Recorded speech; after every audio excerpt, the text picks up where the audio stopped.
Picture this. Two military geniuses standing at opposite ends of the ancient world, each commanding the most formidable war machine ever assembled. Alexander the Great, conqueror of Persia, breaker of empires, undefeated in battle. The Roman Republic, disciplined, relentless, destined to rule for centuries. History kept them apart by mere decades. But what if it hadn't? What if Alexander had turned west instead of dying in Babylon? What if these two juggernauts had collided on the battlefield? The outcome would have rewritten Western civilization itself. This is the war that never was, but almost could have been. To understand this hypothetical clash, we must place ourselves in 323 BCE, the year Alexander died in Babylon at just 32 years old. His Macedonian empire stretched from Greece to India, over 2 million square miles conquered in just 13 years. His phalanx had never lost a major engagement. His cavalry tactics revolutionized ancient warfare. And according to ancient historians, including Plutarch, Alexander had been planning his next campaign, the conquest of the Western Mediterranean, including the growing power of Rome. Meanwhile, Rome in 323 BCE was not yet the empire we imagine. The Roman Republic controlled only central Italy, roughly 50,000 square miles. They were still fighting the Samnite Wars, brutal mountain conflicts that would drag on for decades. Their legions numbered approximately 50,000 men total, compared to Alexander's battle-hardened force of over 120,000 veterans who had marched 8,000 miles. Rome had never faced an opponent beyond the Italian peninsula. Alexander had crushed the Persian Empire, the greatest superpower of the ancient world. Yet Rome possessed something Alexander had never encountered: a military system built not on individual genius, but on institutional resilience. Where Alexander's empire depended entirely on his personal leadership, Rome's consular system meant defeat, never meant collapse. Roman legions could be annihilated, and Rome would simply raise more. The Republic had lost entire armies to Hannibal a century later and continued fighting. This fundamental difference in military philosophy would define our hypothetical conflict. Geographically, the confrontation would likely occur in southern Italy or Sicily. Alexander's navy, over 200 warships, would transport his army across the Adriatic Sea from his staging grounds in Epirus, where his uncle, also named Alexander, actually did campaign against Rome's allies in the 330s BCE. The terrain favored neither side decisively. Italy's plains suited Macedonian phalanx warfare, but its hills and forests provided advantages to Rome's more flexible manipular legion tactics. The stakes could not be higher. If Alexander won, Rome would be absorbed into his empire before it ever rose to greatness. Western Europe might have been Hellenized, not Romanized. Greek, not Latin, might have become the language of the West. Christianity, which spread through Roman infrastructure, might never have emerged as a world religion. But if Rome won, Alexander's empire, already fracturing, would collapse decades early. The Hellenistic period might be abbreviated. The Diadochi Wars, the conflicts between Alexander's successors, would never happen as we know them. The entire trajectory of ancient history hinges on this single battle.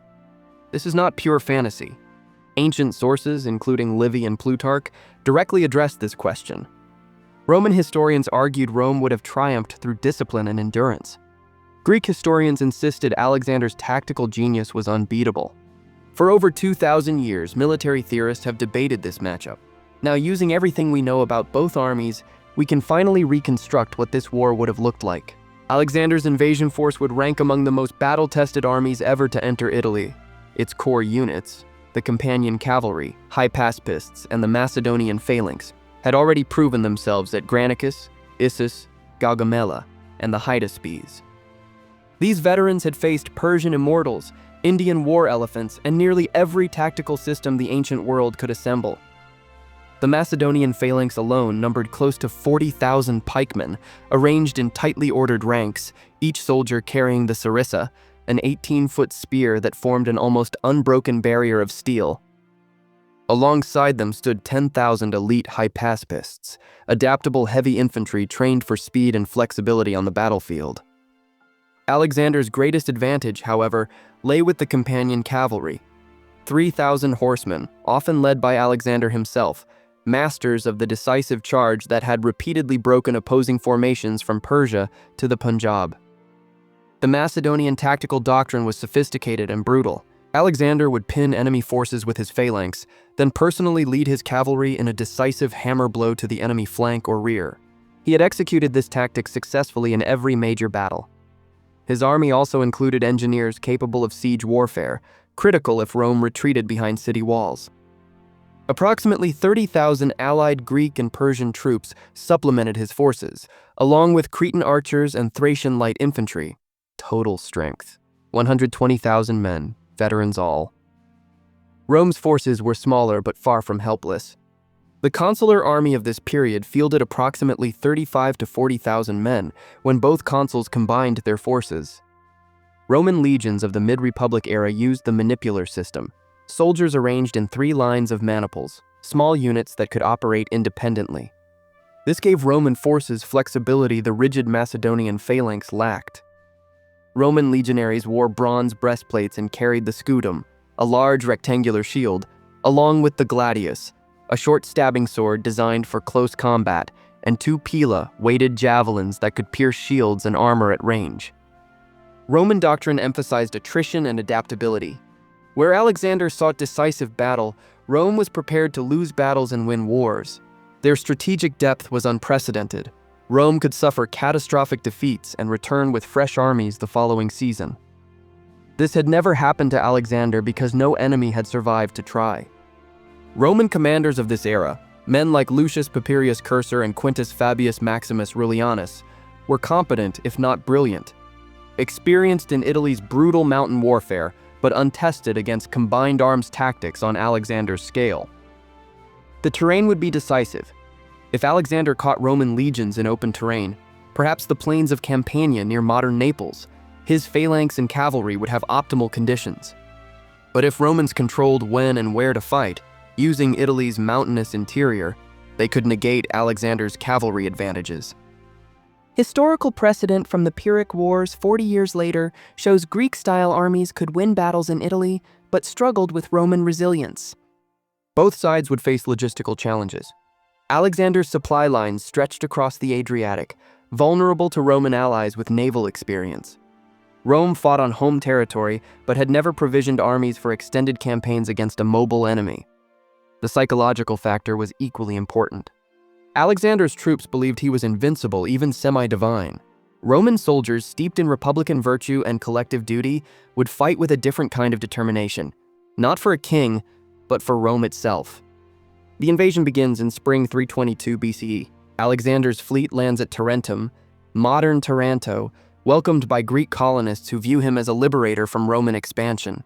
Within weeks, he has secured southern Italy as a base of operations. Roman scouts bring alarming reports to the Senate. An army larger than anything Rome has ever seen is marching north. The consuls Gaius Sulpicius Longus and Quintus Aemilius Barbula combine their armies, 40,000 men, and march south to intercept. The armies meet in late summer on the plains near Heraclea, ironically the same location where Pyrrhus of Epirus would fight Rome decades later. Roman commanders, having studied reports of Alexander's tactics from traders and diplomats, understand the threat. Their plan is straightforward. Use their 3-line manipular system to maintain formation integrity, employ pilla to disrupt the phalanx before contact, and avoid a decisive cavalry engagement. They deploy with their usual structure: hastati in front, principes behind them, triarii veterans as the final reserve. Alexander surveys the Roman formation with interest. He has never faced this military system. The Romans deploy approximately 4,000 cavalry on their flanks, adequate but nowhere near the quality of his companions. He recognizes this is not the Persian army, not the sprawling Asian levies he has crushed before. These are disciplined infantry forming dense ranks. He formulates his battle plan with characteristic speed, demonstrate with his phalanx against the Roman center, while he personally leads a massed cavalry strike against the Roman right wing. Once the flank collapses, he will roll up the entire Roman line. The battle begins with missile fire. Cretan archers and javelin men skirmish while both armies advance. Then comes the moment that shocks the Macedonians. The entire Roman front line, 6,000 hastati, hurls their pila in unison. The weighted javelins arc through the air and crash into the advancing phalanx. Shields splinter, men fall. The perfectly aligned Sarissa forest wavers. This has never happened before. Alexander's troops have faced arrows, but never this concentrated javelin barrage at close range. But the phalanx does what it was trained to do. It continues forward. The hastati draw gladi and prepare for contact. The moment the lines collide, both sides realize they face something unprecedented. Roman soldiers, trained to get inside the reach of enemy weapons, find themselves facing 18-foot pikes. Men are skewered before they can close. But where the phalanx creates gaps, and the rough terrain ensures this happens, Roman maniples exploit them with brutal efficiency. Small units of Romans swarm into openings, stabbing upward with their short swords. Macedonian pikemen, holding their long sarisse two-handed, cannot defend themselves effectively at such close quarters. The center becomes a grinding melee. Roman casualties mount rapidly, but the maniples maintain cohesion, rotating fresh soldiers forward, the principes moving through gaps in the hastati line. This tactical flexibility is something the phalanx cannot match. However, Roman losses are unsustainable. For every Macedonian who falls, 3 Romans die. The phalanx is doing its job, fixing the enemy in place. On the flanks, Alexander makes his move. He personally leads 3,000 companion cavalry in a charge against the Roman right. Roman cavalry, brave but outmatched, attempt to meet the charge, but are simply overwhelmed by heavier horses, superior training, and Alexander's presence. The Macedonian wedge formation smashes through the Roman cavalry screen and wheels behind the Roman line. This is the decisive moment that has won Alexander every battle. But something unexpected happens. The Roman rear lines, the triarii, the oldest and most experienced veterans, react instantly. They pivot to face the cavalry threat, forming a defensive hedge of spears. Simultaneously, several maniples of principes disengage from the center fight and rush to support them. This is improvisation on a level Alexander has never encountered. Persian armies collapsed when their line was turned. Indian formations broke when elephants were countered. But these Romans simply adapt. Alexander presses the attack. His cavalry makes repeated charges against the reformed Roman rear. Men die by the hundreds, but the Roman formation holds, absorbing punishment while the gladius exacts a toll on horses and riders in close combat. Minutes stretch into an hour. Alexander realizes with growing frustration that he cannot break this defense quickly, and time is his enemy. His cavalry is suffering attrition, and if he becomes bogged down, the tactical advantage dissipates. Meanwhile, on the opposite flank, Macedonian cavalry under Parmenian's son Philotas successfully routs the Roman left-wing cavalry. They wheel inward to strike the Roman rear from the opposite side. The Romans are now fighting on 3 fronts, phalanx to their front, cavalry behind them, cavalry to their flank. By every precedent of ancient warfare, they should collapse. Instead, the Roman army contracts into a defensive formation, maniples clustering together, overlapping shields creating a mobile fortress. The triarii anchor the defense while younger soldiers rotate through combat positions. They are losing ground, sustaining horrific casualties, but they are not breaking. Hours pass. The sun reaches its zenith and begins to decline. Alexander, in the thick of the fighting, recognizes he is winning but cannot deliver the knockout blow. Roman casualties approach 15,000, nearly 40% of their army. Macedonian losses are approximately 4,000. By any ancient standard, this is a decisive victory. But as sunset approaches, something unprecedented occurs. The Roman army executes a fighting withdrawal. Maniples retreat in sequence, covering each other, maintaining formation. They leave their dead but preserve the army's core. As darkness falls, Alexander controls the battlefield. By ancient convention, this means he won. But he stares at the Roman retreat with something he has rarely felt: uncertainty. They have been beaten but not destroyed. And according to his scouts, 2 more Roman armies are already forming, one in Latium, another in Etruria. He has fought the perfect battle by Macedonian standards. Yet somehow he senses this war has only just begun. The Battle of Heraclea costs Rome approximately 15,000 casualties, dead, wounded, and captured. Alexander's losses are around 4,000. By every ancient military standard, this is a crushing Macedonian victory. Roman commanders return to the city, having lost nearly 40% of their army. The Senate receives the news in grim silence. But Rome does not sue for peace. Within weeks, new legions are raised from Rome's citizen reserves and Latin allies. The Republic's strategic depth, something Alexander has never encountered, reveals itself. Where Persian satraps surrendered after one defeat, where Indian kings negotiated after Hydaspes, Rome simply continues fighting. A new consular army of 35,000 men marches south by autumn. Alexander fights and wins a second battle near Asculum, suffering heavier casualties this time, approximately 6,000 men. Pyrrhus of Epirus would later famously say, "Another such victory and I am undone," after a similar battle at this same location. Alexander begins to understand the problem. The war settles into a pattern history would later see in the Punic Wars. Alexander controls southern Italy but cannot force Rome's surrender. His army, irreplaceable and far from home, bleeds strength with each engagement. Roman armies keep coming. By the second year, Alexander faces a strategic dilemma. He can continue grinding down Roman forces, but his empire in the east, already showing signs of instability without his presence, demands attention. Rebellions flicker in Bactria. His generals in Babylon send urgent messages. The most likely historical outcome? A negotiated settlement.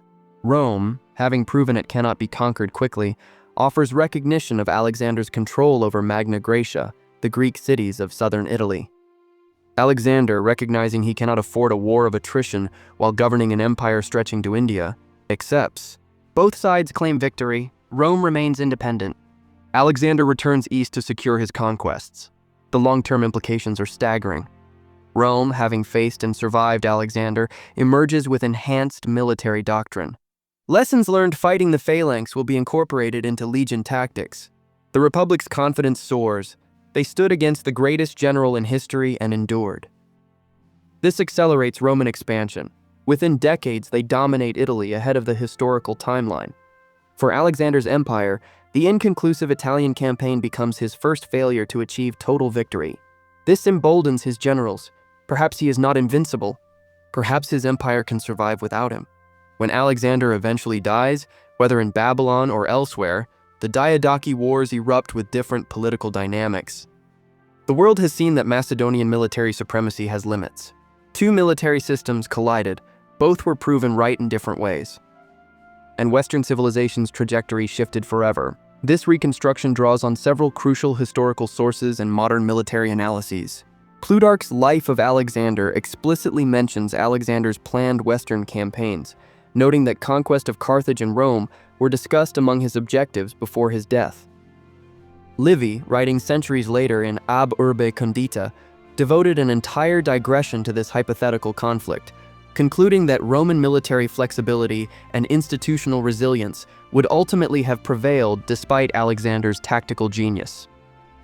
Modern historians, including Donald Engels in Alexander the Great and the Logistics of the Macedonian Army, provide detailed analysis of how Alexander's forces operated, their supply requirements, and tactical capabilities. The comparison between Macedonian and Roman military systems has been extensively studied by Philip Sabin in Lost Battles, Reconstructing the Great Clashes of the Ancient World, which uses detailed simulations to explore this exact scenario. J.F.C. Fuller's The Generalship of Alexander the Great offers tactical analysis that informed our battle reconstruction. The reality is that both military systems were products of their strategic environments. Alexander's army was designed for decisive battle and rapid conquest across vast distances. The Roman system evolved to control Italian terrain against persistent enemies who would not accept permanent defeat. Neither was objectively superior. They optimized for different victory conditions. What makes this hypothetical so fascinating is that it represents a clash not just of armies, but of worldviews. Alexander embodied the ancient heroic tradition. Personal glory, divine favor, the great man shaping history through will and genius. Rome represented something newer: institutional stability, collective duty, the state transcending any individual. In this sense, whether on the battlefield of Heraclea or in the broader strategic contest, Rome's very survival would have constituted a kind of victory, proving that republics could resist kings. If you found this exploration of alternative history thought-provoking, consider the deeper question it raises. Do individuals shape history, or do systems? Alexander changed the world, but Rome built a civilization that outlasted any single leader by centuries. Both left permanent marks on Western culture. The war that never happened continues to captivate us because it asks us to weigh genius against resilience, brilliance against durability, the hero against the republic. History gave us no answer. Perhaps that's why we keep asking the question. The past may be unchangeable, but how we understand it remains forever open to exploration. And sometimes the battles never fought teach us as much as those that were.